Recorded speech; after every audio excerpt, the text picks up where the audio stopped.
Primary care means to me that I have a physician that's going to pay attention to my needs. When a patient is looking for a primary care provider, they should always look for accessibility to that care. The role of the primary care provider is to prevent disease and or treat it early, to keep you out of the hospital, keep you healthy longer, avoid ordering extraneous tests, be more focused. The primary care provider will take the whole patient, all the symptoms together, formulate a diagnosis or a plan, being cost effective and also being mindful of their care.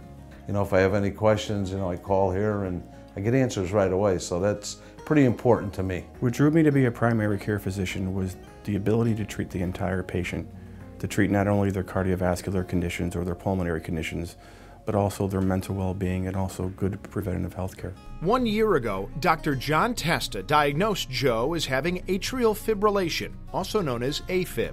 Atrial fibrillation is a cardiac condition, whereas the top of the heart and the bottom of the heart no longer communicate, and it leads into an irregular heartbeat.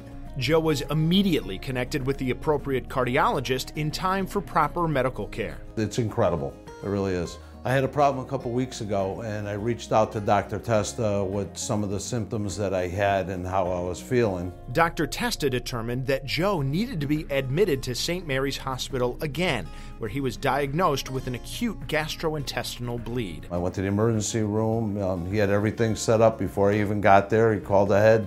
They were waiting for me.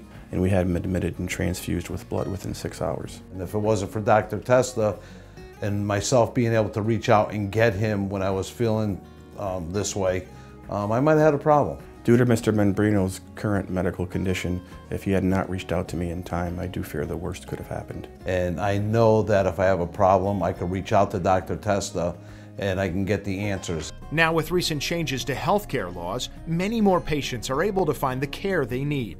Since the Affordable Health Care Act has passed, we are seeing patients that we have not seen in years, which is very good, and we're also seeing an influx of new patients. And helping patients live with the highest quality of life possible is their main priority. Compassionate care, comprehensive care, not only taking care of them when they're sick, but also when they're healthy. If you'd like to learn more about the Franklin Medical Group, part of St. Mary's Health System, please visit their website at stmh.org.